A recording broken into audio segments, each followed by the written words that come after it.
నమస్తే రమగారు. నమస్తే జయ. రమగారు, గుడికి వెళ్ళి కొబ్బరికాయలు కొడతాం కదా. సాధారణంగా ఒక చిప్ప మనం తెచ్చుకుంటాం, ఒక చిప్ప అక్కడ వదిలేస్తాం. కొన్ని ఆలయాల్లో రమగారు 2 చిప్పలు తెచ్చుకోవడానికి అవకాశం ఉంటుంది. కొన్ని చోట్ల 2 చిప్పలు వదిలేస్తాం. అసలు ముందు ఇంటికి తెచ్చుకోవటం అనే విషయం గురించి ఒకసారి మాట్లాడదాం. మనం చిప్ప ఇంటికి తెచ్చుకోవచ్చా? కొబ్బరి చిప్ప లక్షణంగా తెచ్చుకోవచ్చు. నైవేద్యం పెడతారు కదా జయ. ఇప్పుడు ఇదివరకటి దేవాలయాలు వేరు, ఇప్పుడు దీని గురించి కూడా ఇలాగే మాట్లాడుకోవాల్సి వస్తుంది. మనం ఇదివరకు ఏదో దేవాలయానికి వెళ్తే అర్చక స్వామి ఆయనే ఓ కొబ్బరికాయ కొట్టి, లేదా మా అమ్మ అక్కడ కొట్టి పట్టుకురండి అంటే కొట్టి పట్టుకొస్తే ఆ 2 చిప్పలు నివేదన చేసి ఓ చిప్ప దేవాలయానికి వచ్చి ఒకటి ప్రసాదంగా స్వామికి మూలవరులకి నివేదన చేస్తారు కదా. నైవేద్యం చేయబడిన చిప్పనిస్తారు. ఆ చిప్పను నువ్వు కొట్టు తిని ఇంట్లో ఉన్న వాళ్ళకు కూడా ప్రసాదం ఇవ్వడానికో లేకపోతే సాయంకాలానికి ఇడ్లీలో కొబ్బరి పచ్చడికో తెచ్చుకుంటాం. అందులో భయం లేదు, అనుమానం లేదు. మీరు ఇదివరకు విషయం చెప్పారు కాబట్టి ఇంకొక విషయం, ఇదివరకు చక్కగా 2 చిప్పులు ఆయన దగ్గర పెట్టి నివేదించి ఒకటి మనకి ఇచ్చేవాళ్ళు. ఎంత తృప్తిగా ఉండేదో. అవకాశం ఉందా రమ్మగారు? ఇప్పుడు లేదు. ఇప్పుడు అదే నేను చెప్పబోతున్నా, ఇదివరకటిది ఇప్పటిది అని. ఇప్పుడు ఏం చేస్తాము, కొన్ని దేవాలయాలు ఎక్కడో కొడతాం, కొబ్బరికాయ పట్టుకెళ్ళడం కూడా వేస్ట్ అనిపించేస్తూ ఉంటుంది ఒకసారి. పైగా కొట్టేసరికి కొన్ని గుళ్ళలో మన నిన్న పండి చెప్పాడు కదా, ఈ కాయ కొడితే చిప్ప టవకి మన కింద పడిపోతుంది. ఒక పిల్లకి పిచ్చకుంటుంది, వెనకాల పిల్లక ఆ వెనక అది పట్టుకుంటారు, అది మన చేతిలో ఉంటుంది. తీరా ఆ గుళ్ళోకి తీసుకెళ్తే వాళ్ళేం దేవుడి దగ్గర చూపించరు, ఏం లేదండి, నివేదన లేదు. గుళ్ళో ఓ కాయ కొట్టి మనం దేవాలయ ప్రాంగణంలో ఓ కొబ్బరికాయ కొట్టి ఓ చిప్ప ఎవరు తింటారో ఏం చేస్తారో ఏమవుతుందో మనకు తెలియదు. ఆ కింద పడ్డవి ఎప్పుడో తీస్తారు బహుశా. మరి దేవాలయపు ప్రోటోకాల్ని బట్టి అవి ఎక్కడికి వెళ్ళాలో అక్కడికి వెళ్ళిపోతాయి. మన చేతిలో ఉన్న ఈ చిప్ప ఊరికే ఒక కొబ్బరి చిప్పగా ఇంటికి వస్తుంది, కానీ అది మూలవరులకి నివేదన చేయబడదు. ఆ ఆలయ ప్రాంగణంలో కొట్టాము మనకు ఒక తృప్తి అంతే. నేను కొబ్బరికాయ కొట్టా అంతే. దేవాలయానికి కొబ్బరికాయలు పట్టుకెళ్తాం అనే ఒక సిద్ధాంతానికి అలవాటు పడిపోయి ఇక అదే జయ, నేనైతే చెప్తాను, నేను ఏవి పళ్ళు పువ్వులు కొబ్బరికాయలు తీసుకెళ్ళు. నేను కూడా అంతే. నాకు ఈ 2 చేతులతో దండం పెట్టుకోవాలని ఉంటుంది. ఈ వస్తువులు ఉంటే వాటి మీద ధ్యాస ఉంటుంది, అందుకని నేను పట్టుకెళ్ళను. అయితే చెప్తాను, ఇప్పుడు ఆ మాట చెప్పాలి. మనం శుక్రవారం రాహుకాల పూజ చేయించుకునేదాన్ని కొంతకాలం క్రితం. ఇప్పుడు కొంచెం తీవ్రమైన అనారోగ్యాలు ఇబ్బందులు ఏవో చాలా ఉన్నాయి. రాహుకాల పూజ చేసుకోవాలని ఏం చేశాను, శుక్రవారం పొద్దున్నే ఏమైనా చేసి గారెలు కానీ బొబ్బట్లు కూడా చేసి పట్టుకెళ్ళి గారెలు చేసే, మినపగారెలు చేసేదాన్ని. రకరకాలు. ఏ ఆలయానికి వెళ్ళేవారండి? మన ఇంటి దగ్గర కాదు, పెద్ద గుడిక. అమీర్పేటలో ఉన్న జయదుర్గాదేవి ఆలయానికి వెళ్ళి అక్కడ ఇస్తే ఆ బాక్స్లో పెట్టి పట్టుకెళ్తే, బాక్స్ ఇస్తే బాక్స్ నివేదన చేస్తారు అక్కడ. అప్పుడు చేసేవారు. ఇప్పుడు పరిస్థితి నాకు తెలీదు. నేను ఇది కనీసం 7-8 సంవత్సరాల క్రితం సంగతి చెప్తాను. ప్రతి శుక్రవారము వెళ్ళాను చేయట్లా, కొన్ని వారాల పాటు, నెలల పాటు వెళ్ళాను. ఆ బాక్స్ పట్టుకెళ్తే ఆ బాక్స్ని నేను అందరికీ నివేదన చేశారు కదా, కనపడే వాళ్ళందరికీ పంచిపెట్టేసి 4 వస్తువులు ఏవైతే అవి మిగిల్చి పట్టుకొచ్చి ఇంట్లో పిల్లలకి, మా సత్యవతి సార్లు అవి ఉంటే వాళ్ళకి అంతే. వెనక్కి ఎక్కువ మిగిల్చుకొచ్చేదాన్ని కూడా కాదు. అక్కడే తృప్తిగా ఉంటుంది, అదొక సంతోషంగా ఉంటుంది. ఇప్పుడు కొబ్బరికాయలు అరటిపళ్ళు పట్టుకెళ్తే అరటిపళ్ళు కూడా ఊరికే తీసుకెళ్ళి మనం తెచ్చుకోవటమే అవుతుంది, కానీ మూలవరుల దాకా వెళ్ళే అవకాశం అయితే లభించట్లేదు. కొంచెం చిన్న దేవాలయాల్లో, మన ఇంటి దగ్గర దేవాలయాల్లో మన మొహం అలవాటుగా ఉంటుంది, కొంచెం జనం తక్కువగా ఉంటే నివేదన చేస్తారు. ఈ నివేదన చేయబడ్డ వస్తువు ఇప్పుడు ఒక అరటిపళ్ళు ఒక పెడ పట్టుకెళ్ళాం, ఏమంటాం, హస్తం. మనం హస్తం అంటాం కదా, అత్తం. మా వైపు అత్తం అంటారు, మేము హస్తం అంటారు. కొన్ని చోట్ల అరటిపళ్ళు ఒక పెడ, ఒక ముక్క అనమాట అది. ఆ పెడ పట్టుకెళ్తే అందులో సగం పళ్ళు ఉంచి మిగిలిన సగంలో ఎవరైనా వచ్చినప్పుడు అర్చక స్వామి తలా ఒక పండు, మనం పట్టుకెళ్ళింది మన డబ్బులతో కొన్న వస్తువు అమ్మవారి దగ్గర, అయ్యవారి దగ్గర, వినాయకుడి దగ్గర నివేదన చేయబడి ఎవరో ఒక భక్తుల చేతిలోకి వెళ్తుంది. ప్రసాద వినిమయం మంచి మాటే కదా. అవును. శనగలో ఏవో చేసి పట్టుకెళ్తాం, సాతాళించి పట్టుకెళ్తాం, శనగలో గుగ్గిలు చేసి పట్టుకెళ్తాం, అవి కూడా అంతే. కొన్ని అక్కడ పెట్టమంటారు, వచ్చిన వాళ్ళందరికీ పంచుకుంటాం. ఈ పంచే ప్రక్రియ మనకు ఒక సంతోషాన్ని ఇస్తుంది. అవును. మనం ఇంటికి తెచ్చుకున్నా కూడా చుట్టుపక్కల వాళ్ళకి ప్రసాదం వడమాలలు వేయిస్తాం, ఆంజనేయ స్వామికి అప్పాలు పోస్తాం కొన్ని చోట్ల. ఇవన్నీ కూడా మనకి ఆనందాన్ని కలిగిస్తాయి. అలాగే ఈ కొబ్బరికాయ కూడా కొంత ఆనందాన్ని కలిగిస్తుంది, కానీ ఇప్పుడు అసలు నివేదన లేనప్పుడు ఏ కొబ్బరికాయ ఎందుకు? కనీసం మన ఇంట్లో దేవుడి దగ్గర కొట్టుకుంటే 2 చిప్పలు తనివి తీరా స్వామికి నివేదన చేసుకుని ఆ తర్వాత మనం భుజించవచ్చు. స్వామి పూజ, పొట్ట పూజ 2 అవుతాయి. అనుమానాలు పెట్టుకోవద్దు. అదేలేండి. అంటే నీకు ఎవరెవరో రకరకాలు వింటాం కదా జయ. ఇప్పుడు మన ఒక్కదాన్ని వినరు, వందల రకాల ప్రవచనాలు వినేసేసరికి ఏదో ఒక భయం, తీసుకురాకూడదేమో, తీసుకురావచ్చేమో, వదిలేయాలేమో అనేసి అనిపిస్తూ ఉంటుంది. శివుడికి చేసిన అభిషేకాలు, అర్చనలు, వాటికి సంబంధించి కూడా భలే అనుమానాలు ఉంటాయి రమ్మగారు. శివాలయం నుంచి తెచ్చుకోకూడదు అనేసి. అలా ఏమీ లేదు. శివాలయంలో చండికేశ్వర సన్నిధి ఉంటుంది. చండికేశ్వరుడి సన్నిధి లేదనుకో, లేదు మనకి కనపడలా, చిన్న శివాలయం ఎక్కడా చండికేశ్వర సన్నిధి లేదు.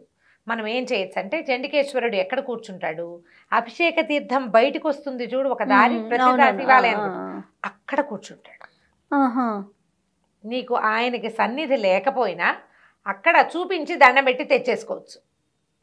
నేను వచ్చానని చిటికల చండికేశ్వరుడు, కొన్నిసార్లు చోట్ల చండికేశ్వరుడు ఉంటాడు, చిటికేసి గోత్రనామాలు చెప్పుకోమంటారు, పేర్లు చెప్పుకుంటారు.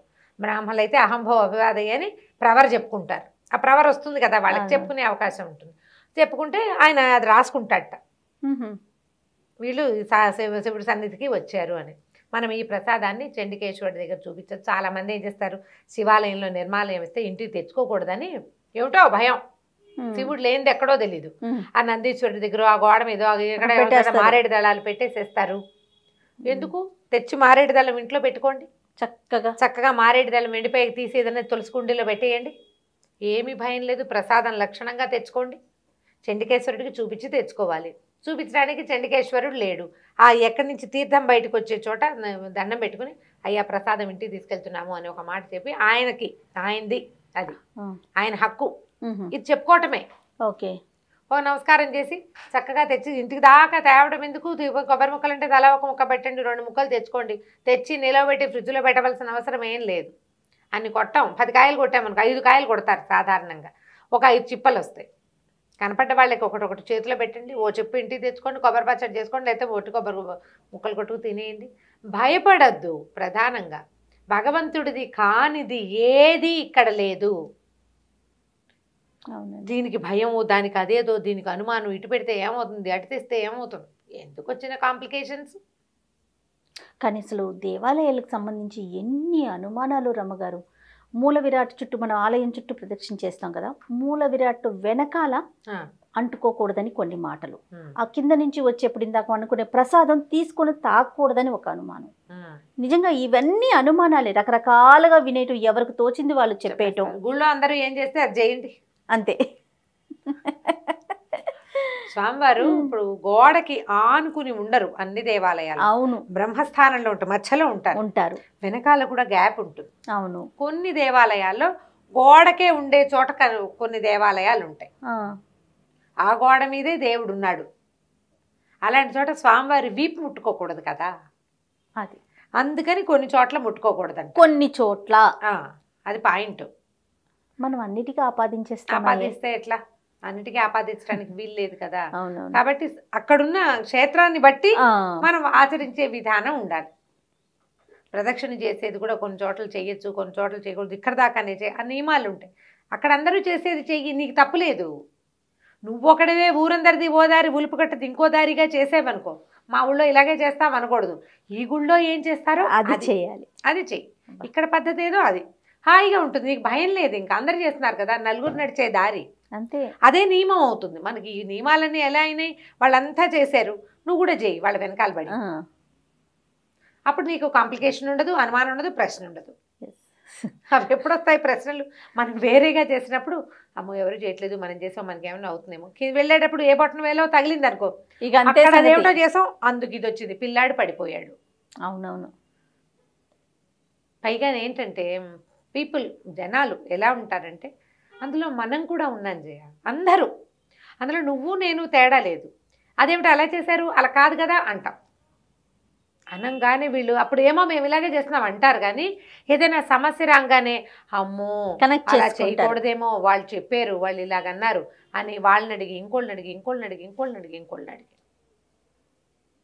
పైగా ఇప్పుడు ఇంకో మాట చెప్తాం, ఇలాంటప్పుడే చెప్పేయాలి. అది మీరు ఏదో పూజో వ్రతమో ఏదో పెట్టుకున్నారు, మీరు ఎవరిని చూసి అది పెట్టుకున్నారో, ఎవరిని అడిగి పెట్టుకున్నారో వాళ్ళనే కంప్లీషన్ గురించి కూడా అడగాలి.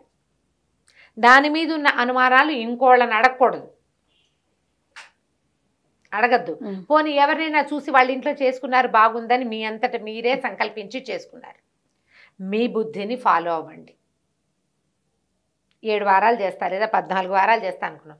14 వారాలు అయ్యాక ముగించేసుకోండి. ఇవాళ ముగించచ్చా అని ఆలోచించద్దు, భయపడద్దు అసలు. అలా భయం కొలిపే వ్యవహారం జోలికి భగవంతుని విషయంలో వెళ్ళబోకండి. మీకు హాయిగా ధైర్యంగా దేవుణ్ణి కొలుచుకోగలిగే అవకాశం ఆలోచన ఉంటే అలా కొలిచేయండి అంతే. ఎవరి పిల్లని వాళ్ళు పెంచుకున్నట్టేనమ్మా. అంతే కదా రమ్మగారు, అంతే కదా, బాగా చెప్పారు. ఎవరి బిడ్డని వాళ్ళు పెంచుకున్నట్టే ఎవరి భగవంతుడిని వాళ్ళు కొలుచుకోవాలి. నియమాలు ఉన్నాయి, ధర్మం ఉంది, ఆచరణ ప్రత్యేకంగా చేయాలి. నువ్వు అందులోకి వెళ్ళినప్పుడు నువ్వు నీ రకంగా ఉండి ఆ రకం ఏమిటో అడగద్దు. నువ్వు ఆ రకంలోకి పూర్తిగా ప్రవేశించదలుచుకుంటే అప్పుడు నీకు నియమం. సగం ఆ నేత సగం ఈ నేత చేయకూడదు. ఒక వస్త్రం నేయాలంటే 2 ఒకటి మొత్తం కలిపి ఒకటే నేయాలి. సగం ఒకటి నేసాక సగం చేతకాని వాడు సగం చేతైన వాడు నెయ్యకూడదు బట్టల్ని. జీవితం కూడా అంతే, మన ధర్మం కూడా అంతే. నీకు తెలిసిన ధర్మాన్ని అనుసరించి వెళ్ళిపో, ఖచ్చితంగా అనుసరించది, నీకేం భయం లేదు. ఇలా కాకుండా ఇతరుల ధర్మాలని ఆచరించాలని పెట్టుకుంటే చాలా సమస్య అయిపోతుంది. భయం నీకు అంతే, భయం అండి, రకరకాల భయపడుతూ ఎలా పూజ చేస్తావు, దేవాలయం నుంచి దర్శనం చేసుకుంటావు, ప్రశాంత చిత్తం కోసం కదా మనం వెళ్తాం. అవును, ఈ టెన్షన్లు ఎందుకు వచ్చిన గోలా, ఎందుకు వచ్చిన టెన్షన్ కదా. ఆలోచించండి, ఎవరికి వాళ్ళు ఇది ఒకళ్ళు చెప్పడం కాదు, స్వబుద్ధితోటి ఆలోచించుకోవాలి. ఆలోచిస్తే మనకు తెలిసిన దేవుడి దగ్గరికి ఎందుకు వెళ్తాం, హాయిగా కాసేపు కూర్చుని కృష్ణ రామ అనుకుని ప్రశాంతంగా. ఒక పవర్ హౌస్ కదా దేవాలయం అంటే, అందులోకి వెళ్ళి ఎనర్జైజ్ అవుతాం, ఛార్జ్ అవుతాం. అనుమానంతో కాదు, భయాలు పెట్టుకోవద్దు. భగవంతుడు మనల్ని నడిపించడానికి ఉన్నాడు, ఇంకేదో చేసేయడానికి లేడు. భయపెట్టడానికి కాదు ఆయన ఉన్నది, నడిపించడానికి ఉన్నాడు. మనని నడిపించేవాడి చెయ్యి గట్టిగా పట్టుకో, అటు ఇటు దిక్కులు చూడకు. ఆయన ఎటు నడిపిస్తే అటు వెళ్ళిపో చక్కగా, ప్రశాంత చిత్తంతో హాయిగా ఉంటుంది. అసలు ఏ కాంప్లికేషన్స్ ఉండవు, క్వశ్చన్లు ఉండవు. ఎంత బాగా చెప్పారు అమ్మగారు. నమస్తే. నమస్తే.